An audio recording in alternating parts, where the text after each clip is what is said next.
All right, we're in one of our pastures. This is probably about 1/3 of an acre, and we are going to start planting our trees. So we have about 4 apple trees.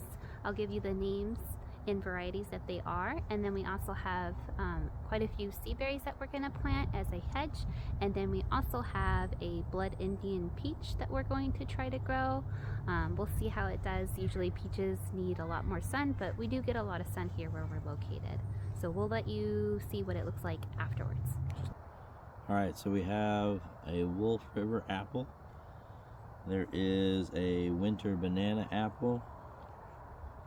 A Wanuchi early apple.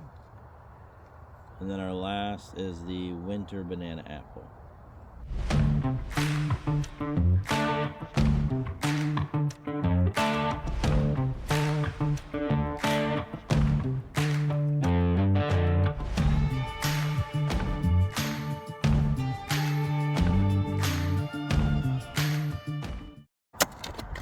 Commence luscious soil. That's nice. Got a lot of rocks in it. Yeah, we're rocky here, but we're also In the mountains. we kind of have a hill that heads up. So being in the mountains is what we do. But I mean, that's without us doing anything, and this is technically a pasture. So it's pretty good stuff. All right, we're losing daylight, you guys, so we're probably gonna wrap it up here in just a few moments.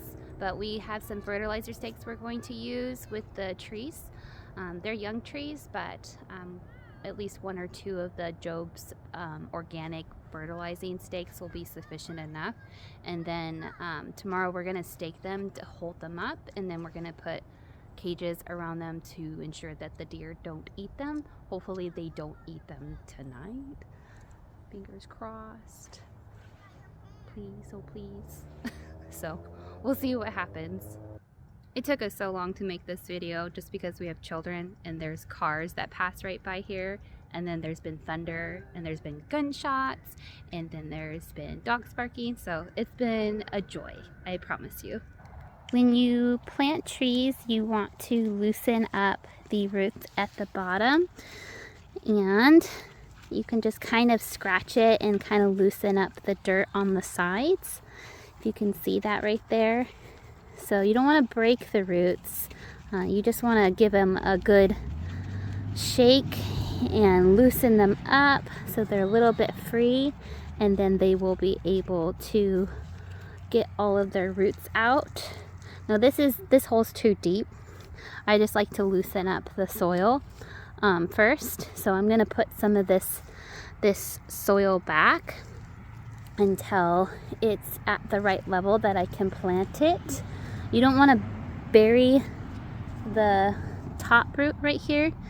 This is typically like where a graft is, right here. If you can see where my middle finger is pointing at it. And I don't believe that this is a variety that's grafted. It could be. Let's see. I don't think it tells us on the tag. I think it says self-rooting. Oh no, that's that means it doesn't need a companion. So a loss of words right now. It's the end of my day. So let me look at it and measure it. It's still a little bit too deep. So I'm gonna put a little bit more dirt in there.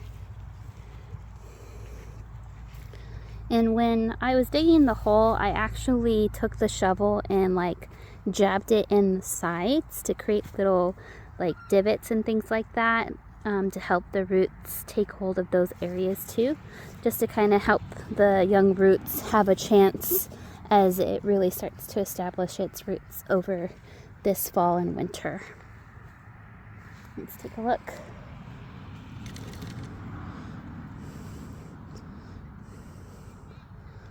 It's pretty good. We're right above the line of the hole.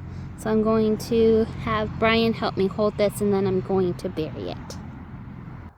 All right, this mulberry tree is planted now, and we're going to keep this area free of weeds. This is just pasture grass.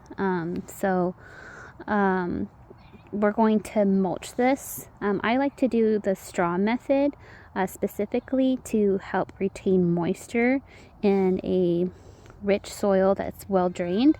And to tell you the type of mulberry tree this is, it's called an Illinois everbearing mulberry. It's hardy, so it will do well here in Washington State. And the other thing about this is we will have our ducks in this pasture.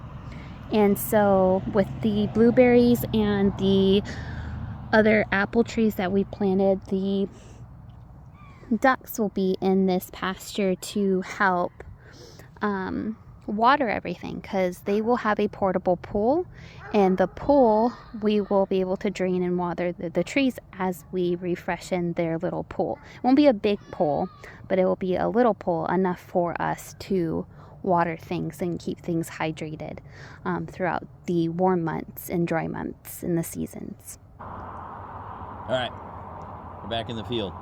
So today we are doing blueberry plants, but we're running out of daylight, as you can see. So we are going to get all the plants, get them where we want within the late season, mid season, early season of ripening, and then we are going to lay them out where we need the spacing and everything, and proper procedures and how we want them in the field. And then we get to come back through and dig them up and put them in the ground like we need to. So that's the plan.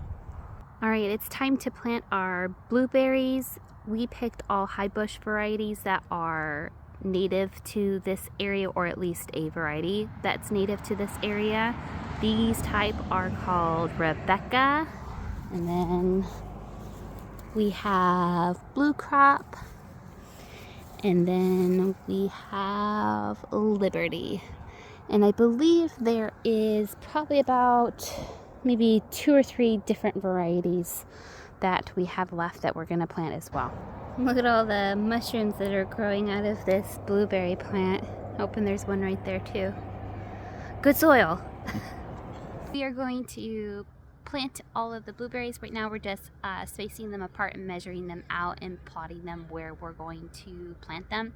So you can just watch us do that really quick in a little fast clip.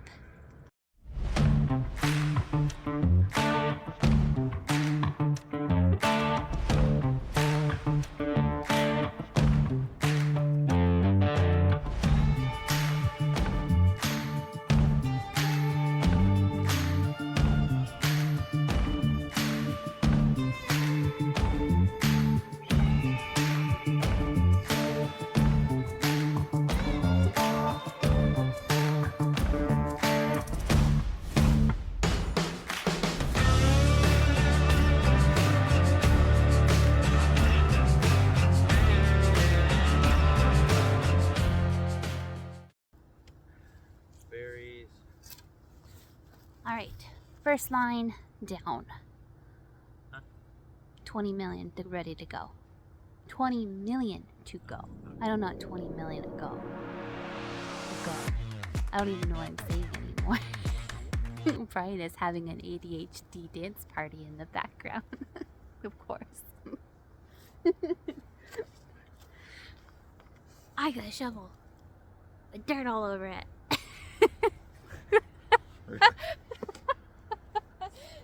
Full days of work deliriousness. I know. It's bad. We both work full time. You double full time. Oh yeah, me double time. I always don't give myself enough credit. You don't? I don't want to boast about it.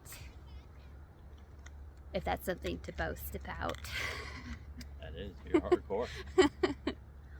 Hardcore.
hope you all enjoy watching me dig holes. It's my internal cries of rage.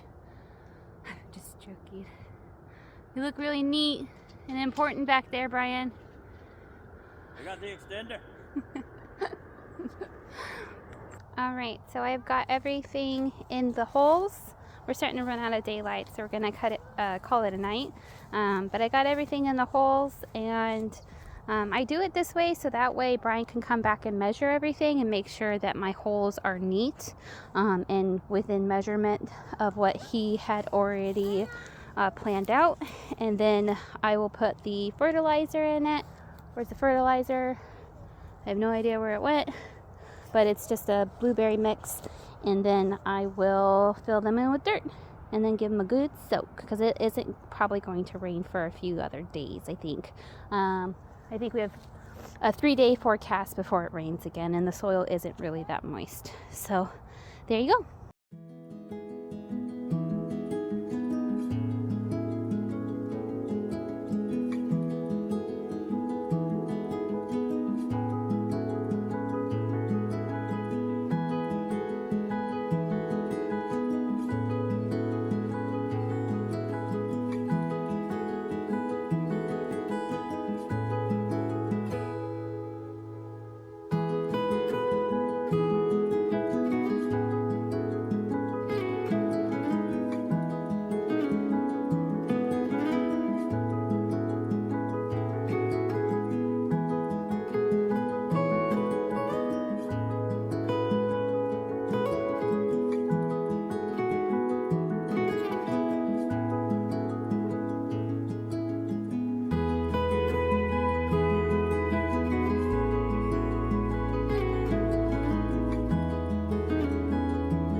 So this is our legacy blueberry that still has leaves on it.